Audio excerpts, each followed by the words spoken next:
Bonjour et bienvenue dans Demain la com, l'émission des étudiants de l'université de Cergy-Pontoise qui regarde la société de communication.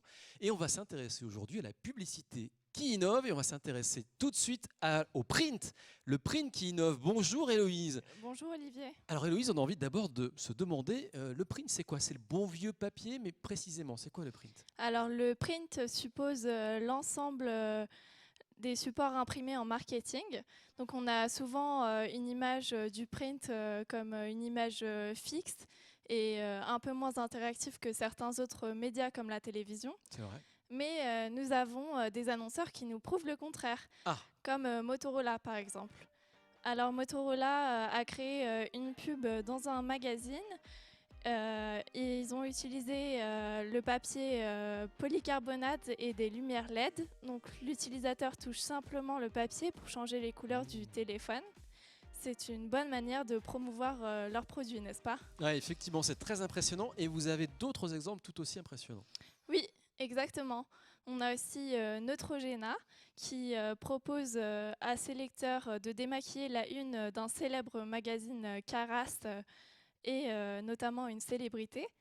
Donc celle-ci a été photographiée sans artifice et a été maquillée directement sur le magazine. Donc une petite lingette se trouvait à l'intérieur du magazine et permettait de démaquiller la une. Très original comme publicité. Il faut dire que c'est très appréciable de pouvoir tester un produit avant de l'acheter. Exactement. Et Peugeot est allé encore plus loin. Donc pour prouver la sécurité de ces airbags, la marque a conçu une publicité qu'il faut taper C'est drôle ça. afin de provoquer un choc et de déclencher le déploiement d'un airbag. Ah oui, il est sous la page d'Airbag. Oui. D'accord. Voilà, donc ces annonceurs prouvent que la pub finalement print est aussi interactive. Oui, c'est ça, C'est la exactement. démonstration que vous vouliez nous faire. Merci beaucoup Héloïse. Merci à vous. Allez, on se retrouve après un jingle pour parler de la pub qui innove, cette fois dans l'affichage.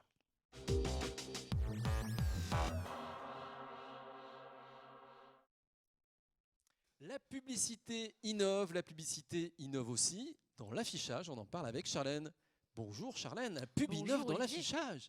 Tout à fait, comme dans tous les secteurs. Alors, premièrement, pouvez-vous me donner une définition de l'affichage? Ouais, je suis mal là. Alors non, Non, d'accord. je vous laisse faire. Alors, l'affichage est tout simplement une méthode de communication presque exclusivement extérieure qui permet des dimensions importantes et donc de multiples possibilités. Ah bah j'aurais pas fait mieux. Merci. On en a donc marre de voir les pubs derrière les toilettes des restaurants et des bars, mais surtout marre de ne voir aucune innovation en termes d'affichage. On en a marre. À l'heure où le web 2.0 et Internet prennent le pas sur la communication, l'affichage peine à sortir du lot. Cependant, certaines marques ne manquent pas d'imagination. Quand on parle d'affichage, on imagine principalement les grands panneaux 4x3 sur le bord de la route ou encore les affiches de cinéma du prochain film en vogue.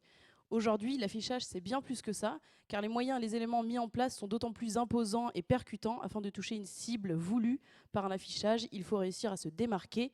Et pour sortir du lot, certaines marques n'ont pas hésité à innover dans le domaine. Retrouvons premièrement Garnier avec cet affichage Pour le moins original. pour le moins original qui permet notamment de promouvoir sa publicité, mais aussi de tenir sa promesse quant à la protection solaire sur ce grand panneau 4x3. Ah d'accord. Je ne sais pas si cela sera très percutant en France vu la météo locale, mais en tout cas, les Indiens, eux, sont protégés. De leur côté, Renault, Orange et Coca-Cola ont également suivi la voie de l'innovation en redorant les marches du Stade de France avec leurs publicités. Ces publicités sont donc visibles entièrement de haut en bas et permettent une profondeur pour les citoyens qui sont interpellés par ce type d'affichage hors norme. Nous allons maintenant découvrir le système d'affichage Skylift qui est innovant et pratique. C'est plutôt esthétique et économique et ça permet un montage, un démontage et un changement d'affichage pour les grands affichages volumineux.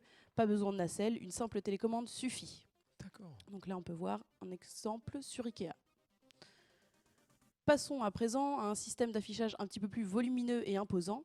En matière de publicité, la marque de dessert Gu prouve qu'elle sait garder le rythme en conviant ses passants d'un quartier londonien à venir tester une batterie géante. Ah oui, d'accord. Ah oui, en effet, c'est impressionnant ça. Terminons enfin par le géant Apple des produits électroniques qui a su faire parler de lui récemment avec son affichage pour iTunes, positionnant des centaines de disques, plus gros les uns que les autres, sur la dernière sortie de l'iPod. L'affichage ne cesse donc d'évoluer. Il est de plus en plus grand, de plus en plus innovant et de plus en plus percutant. À en suivre son évolution depuis les années 1800 tout de même, à quoi s'attendre pour les années à venir? Eh bien écoutez, vous nous direz ça dans quoi? Dans 10-15 ans? Merci Charlène. Et à 10-15 ans, donc, on se retrouve. Voilà, donc on va parler maintenant d'une autre publicité qui innove. Et la publicité qui innove, c'est la pub qui devient de plus en plus digitale, interactive, numérique. À tout de suite.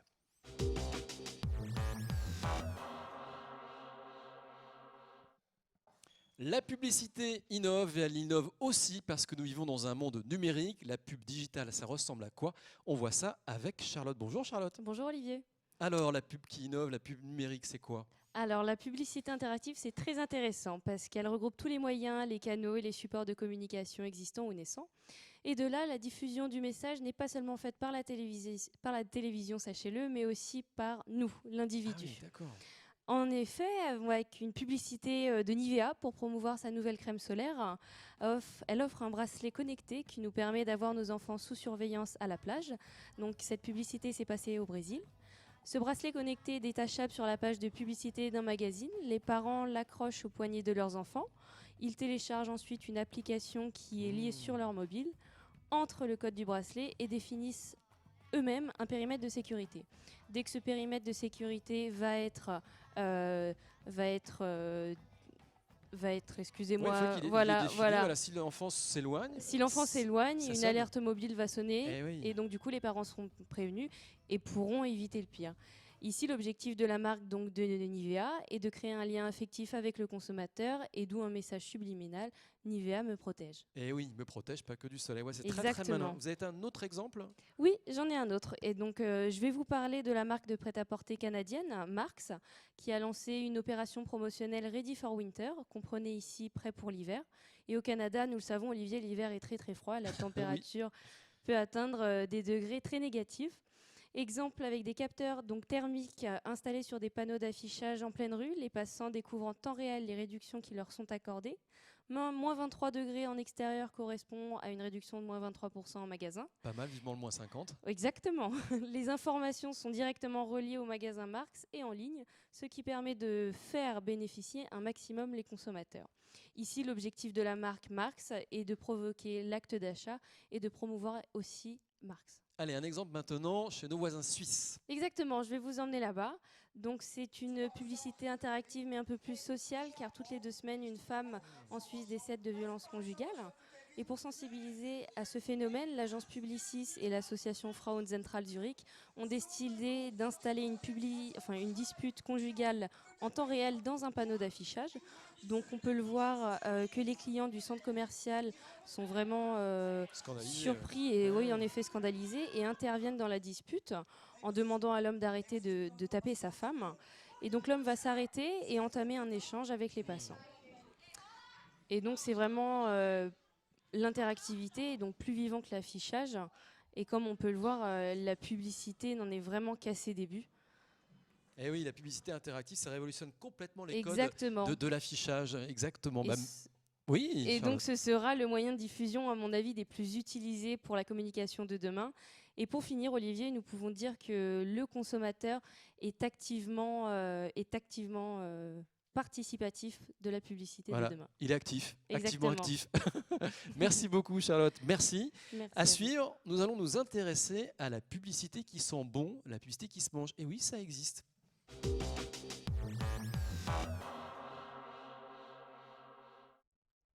La publicité innove et vous connaissez peut-être la publicité qui sent bon, mais alors est-ce que vous connaissez la publicité qui se mange? Publicité olfactive, publicité comestible, on en parle tout de suite avec Émilie. Bonjour Émilie. Bonjour Olivier. Alors Olivier, selon vous, lesquels des 5 sens sont les plus sollicités lorsque vous regardez une pub? Alors, si je regarde une pub, moi je dirais déjà la vision, et puis je l'écoute, Louis, j'en retiendrai que 2. Oui, absolument, et vous voyez les choses comme la plupart des gens et comme au cinéma jusqu'à aujourd'hui, car effectivement maintenant l'odorat, le goût et le toucher rejoignent les 2 autres sens pour séduire le consommateur. C'est génial. Oui, effectivement, c'est nouveau maintenant que la publicité se fait sentir et devient comestible. Ah, des exemples, on veut des exemples. Émilie. Alors, au Royaume-Uni, par exemple, pour Noël, la marque de chips Pringles a organisé une campagne de publicité olfactive insolite en proposant des chips, les Merry Pringles, qui sont parfumés aux saveurs des plus grands succès de la marque. Donc barbecue, fromage, travers de porte. Oh là là. C'est surprenant, certes, mais surtout, Pringles a su se faire remarquer. Eh oui, Donc le lancement du produit en magasin est annoncé pour l'hiver prochain. très bien, c'est noté. Un autre exemple. Oui, alors, Olivier, la création du premier parfum à l'odeur de tabac. Oh non, c'est pas vrai. Tabac froid. Oui, bien sûr. Oh. L'odeur de tabac froid portée par les fumeurs qui sont souvent les seuls à ne pas s'en rendre compte. C'est donc au Brésil que le Palladium Shopping Center a collaboré avec une agence de communication pour proposer le premier parfum à l'odeur de tabac. Donc le parfum a été présenté lors d'un événement du centre commercial et sans surprise a récolté peu les suffrages. On imagine. L'opération a par ailleurs permis de sensibiliser au danger de la cigarette. Bon, voilà, c'était ça l'objectif, c'est pas mal. Un autre exemple. Alors, je vais maintenant vous présenter une opération pour le moins solide, de nouveau, puisqu'il s'agit de la promotion de la pire boisson du monde. Ah, c'est quoi ça? C'est la marque Tribord qui a pris cette initiative pour faire la publicité de sa nouvelle veste de flottaison. Donc, lors d'un événement organisé sur le port de Marseille, 2 hôtesses ont offert aux plaisanciers une dégustation de cette boisson composée à 100% d'eau de mer. Ah, c'est malin ça pour Tribord. D'accord. Ouais. Alors, les courageux testeurs ont reçu une remise valable sur l'achat du produit. Tribord ont quant à eux pu valoriser son utilité avec le slogan « Ne goûtez plus à la noyade ». Pas mal. Et quel est selon vous le meilleur moyen de se motiver à faire du sport pour conclure? Bah, c'est déjà de s'y mettre. Hein. Alors effectivement, je suis bien d'accord avec vous. En Afrique du Sud, par contre, le programme Minceur Sure Slim a trouvé la solution en lui permettant en même temps de se faire de la publicité. Donc la marque a confié une mission particulièrement difficile aux passants, rapporter un flyer en chocolat dans un centre de la marque sans être tenté de le manger. Le défi. Oui, mais avec 20% de réduction à la clé sur le programme Minceur. On peut tenir. Donc c'est une idée marketing a priori paradoxale, mais qui s'avère finalement pertinente. Elle permet de tester la volonté des clients et en même temps, en cas d'échec, qu'ils soient récompensés. C'est malin. Très bons exemples. Merci beaucoup, Émilie. Bah, merci à vous. Et donc on peut dire que la pub n'a pas fini de nous faire saliver. Bien vu. Très bien. Merci, Émilie. Voilà donc pour la pub qui innove. Mais la pub, elle innove aussi dans le domaine solidaire. Regardez.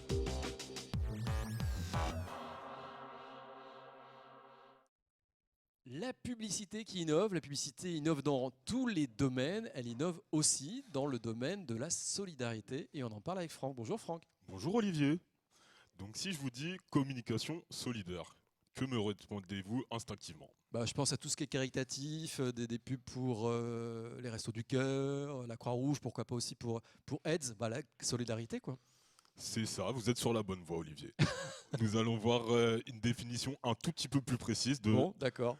de ce qu'est la publicité solidaire. Donc on entend par publicité solidaire le fait de transmettre un message dans le but de changer les attitudes et les comportements dans l'intérêt général. C'est beaucoup plus clair déjà. Ce type de publicité permet de fédérer des personnes autour d'une cause noble. Donc nous allons voir quelques exemples ensemble. Donc tout d'abord la marque d'hygiène Huggies, de couche Huggies, pardon, en collaboration avec l'agence mode et la société spécialisée en impression 3D Godfellas, ont mis en place une publicité solidaire, une campagne destinée aux femmes malvoyantes enceintes. Donc nous savons que c'est une étape, l'accouchement est une étape assez importante pour les femmes, comme pour les hommes d'ailleurs. Ces femmes n'ont pas la chance de voir à quoi ressemble leur enfant.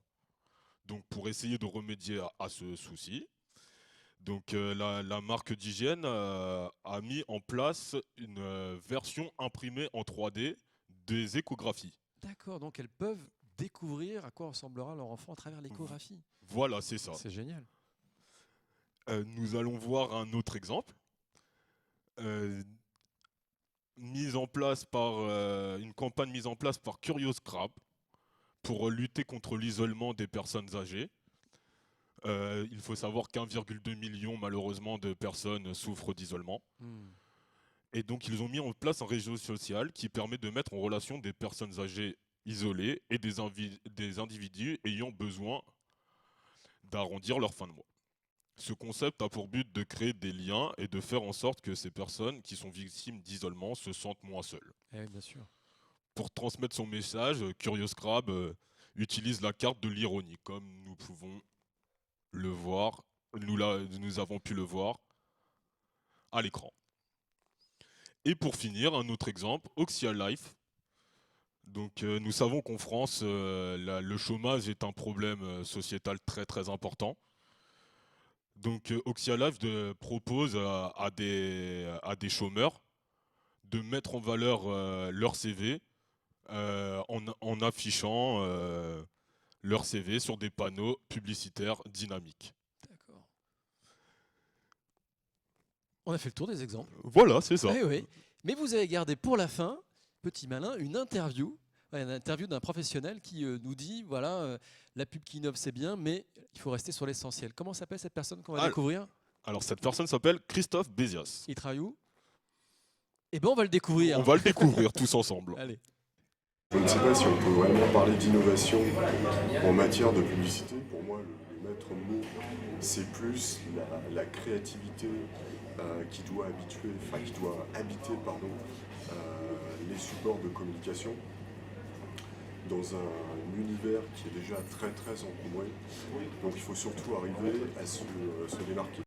Voilà, donc il travaille à Peugeot Citroën, Christophe Bézias. Et on l'a entendu, la publicité, certes, elle innove, mais il faut toujours des créatifs pour qu'elle puisse avoir du sens et puis qu'elle dépote. Merci beaucoup à nos chroniqueurs. Merci Franck, merci à l'ensemble des chroniqueurs de cette émission Demain la Com qui sont étudiants à l'université de Cergy-Pontoise de la licence pro, communication de proximité et médias numériques. On se retrouve très bientôt pour une nouvelle émission de Demain la Com.